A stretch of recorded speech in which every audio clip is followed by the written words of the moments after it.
one thing that he taught me has stayed with me, and it's coming into silence, coming out of the mind and coming into silence. And when you come out of the mind and just come into silence, the foundation of spirituality is resting in silence. Everything comes from the silence. Even the music that we're listening to, without the silence in between the notes, we wouldn't have any music.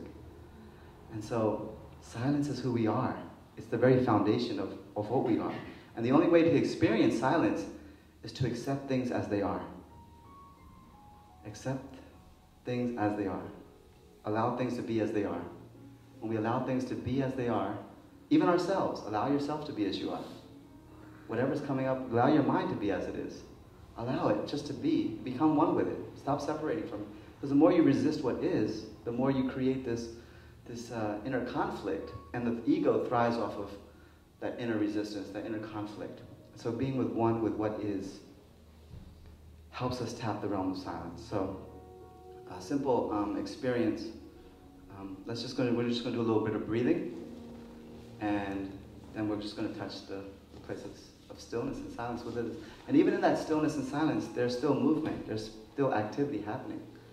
But it's a feeling sense of being in that space. And when you're in that space and you touch that space, you're touching wholeness, you're at peace, you're touching joy, you're touching all that absoluteness that is beyond any opposite, beyond any polar opposite. Love is beyond, real love, not human love, but real love, which is our only hope and salvation on this planet, is beyond its polar opposite of hate.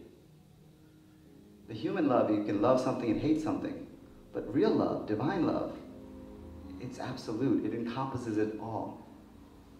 So we're not resisting. Real love is not judging you. Like your presence of love that you are, it's not judging any aspect of your life or anybody else's. It just is allowing it all to be as it is. Yeah? So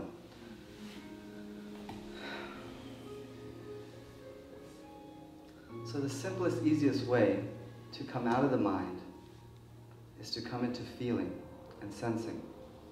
So just turn your awareness to your feeling nature. So what happens is by feeling, first of all, you're brought into the body and out of your head.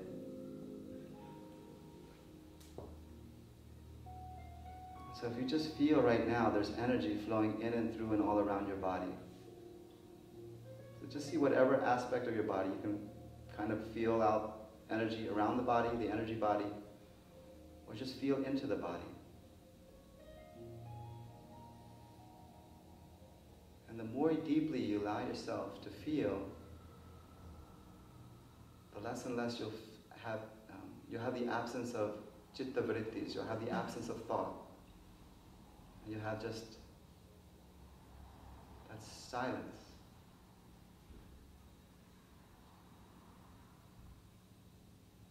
Dropping into the body, dropping into feeling. And the more deeply we feel, the quieter the mind becomes.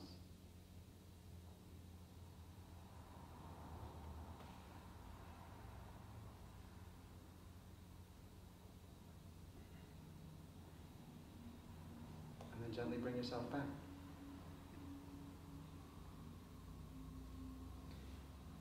Initially you do that with your eyes closed, but then eventually you get in the habit of doing it no matter what you're doing. You're just in your body.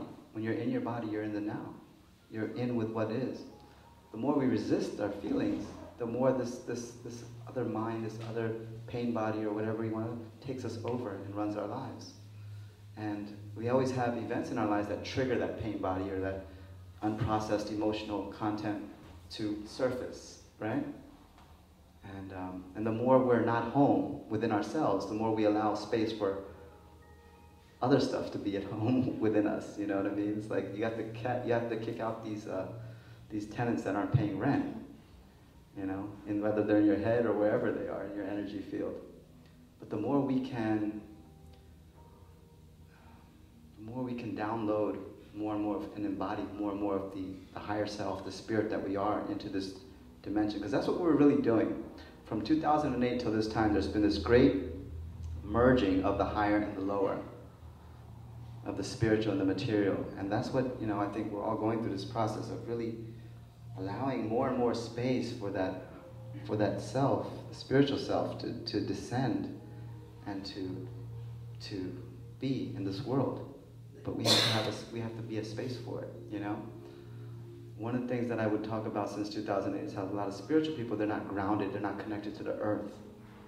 And as a result, then they can't really embody the spirit because of that connection isn't there. If we're not connected to the earth, we're not grounded and stable, then we can't really hold that energy within ourselves. But the more stability we have through energetic connection with the planet Earth, the Great Mother, then the more easily it is for us to create a space to download ourself. But when we lose that connection, we're not grounded, our chakras at the bottom of our feet are closed, and we're just cut off from the earth energy. We're very unstable, where there's a lot of fear, insecurity. So just another simple exercise real quick, and then I'll open it up to the floor. With your feet on the floor, and be aware of the base of your spine and the roots of and the soles of your feet, and then send down a line of energy or roots down into the earth. I believe Betty also did this in her meditation of just sending down the energetic awareness down into the mother, and become aware of the very center of the earth, this crystalline core at the center. As soon as you become aware of that, it's like almost you can feel or even allow this energy from the center of Mother Earth to come up through this energetic extension, up into you, into the base of the spine, into the roots of your feet. And see how that feels in your body. See how the changes that start to happen in your body as a result of that.